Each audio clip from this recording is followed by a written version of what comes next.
În ultima săptămână, forțele speciale ucrainene au utilizat mai multe lovituri cu sisteme HIMARS și au distrus un obuzier Mstabe împreună cu muniția sa, două sisteme de artilerie în apropiere de Crinice, unul Grad și un altul Uragan, un obuzier Giațint B lângă Popasna și, de asemenea, un centru logistic secret cu echipamente militare rusești. Un al doilea val de lovituri HIMARS a distrus sistemele rusești de apărare aeriană Buk. Două astfel de sisteme au fost detectate și distruse în apropierea centrului de comandă rusesc al forțelor aeriene. Odată ce apărarea aeriană a fost distrusă, centrul de comandă a fost distrus cu o singură bombă aeriană Jdem. În total, în ultima săptămână, ucrainenii au distrus cel puțin 15 piese de echipament rusesc, majoritatea fiind sisteme de artilerie, precum și zone de concentrare a forțelor și posturi de comandă. Distrugerea artileriei rusești este întotdeauna premergătoare unei operațiuni ofensive. Deci, trebuie să ne așteptăm la niște operațiuni tactice ofensive ucrainene în săptămâna viitoare și, bineînțeles, în săptămânile care vor urma. Ziua 585 a războiului din Ucraina.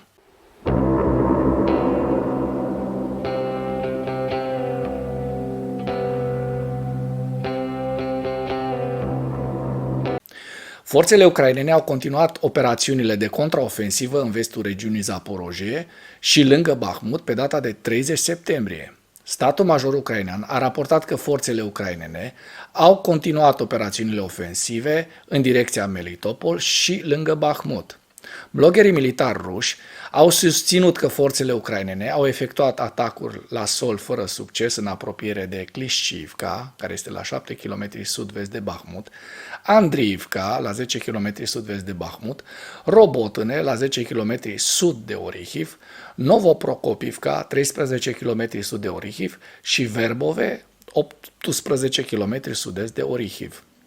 Un blogger militar rus, afiliat forțelor aeriene ruse VDV, a renunțat implicit la afirmațiile din data de 24 septembrie, conform cărora forțele ucrainene ocupă jumătate din Verbove. Bloggerul a susținut pe data de 29 septembrie că elementele diviziei 7 Gărzi VDV încă dețin Verbove, în ciuda pierderilor suferite. Oare ce l-o fi determinat pe bloggerul nostru să facă șpagatul ăsta? Se pare că Kremlinul nu a clarificat încă ce teritorii ucrainene a anexat, ceea ce duce la o confuzie continuă în rândul oficialilor guvernului rus și a ocupației la un an după anexarea ilegală a teritoriilor ocupate. Forțele ruse au efectuat o serie de lovituri cu drone, vizând în primul rând regiunea Viniția în noaptea de 29 spre 30 septembrie.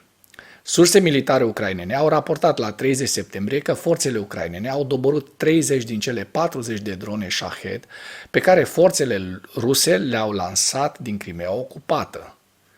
Purtătorul de cuvânt al Comandamentului Operațional de Sud al Ucrainei, capitanul de prim rang Natalia Humeniuk, a declarat că forțele ruse au lovit o instalație de infrastructură din regiunea Viniția. Blogeri militari ruși au susținut că dronele rusești au lovit un arsenal militar ucrainean în apropiere de Kalinivka. Kalinivka este la 22 km nord de Viniția, în regiunea Viniția. Dacă până în acest moment ai găsit informații utile în material, contribuie cu un like și cu o distribuire a acestui videoclip pentru a ajunge la cât mai multă lume. Surse ruse au mai susținut că dronele rusești au lovit infrastructura portoară ucraineană din regiunea Odessa și Nikolaiv în noaptea de 29 spre 30 septembrie. Ministerul Român al Apărării a declarat că sistemele sale radar au indicat o posibilă intrare neautorizată în spațiul aerian românesc în timpul seriei de lovituri rusești din noaptea de 29 spre 30 septembrie. Blogeri militari ruși au susținut pe 30 septembrie că comandamentul militar rus l-a îndepărtat pe comandantul brigăziei 205 puști motorizate în urma indignării recente din partea bloggerilor militari cu privire la comanda brigăzii. Deci, ultranaționaliștii ruși încă au succes. În ceea ce urmează vă prezint un slide cu evoluția de ieri a celor mai importante fronturi din Ucraina. Hărțile sunt creația Institutului pentru Studiul Războiului. Pentru mai multe informații, accesați linkurile din comentarii.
Mulțumesc pentru vizionare. Dacă vrei să susții acest canal, abonează-te la Animatura.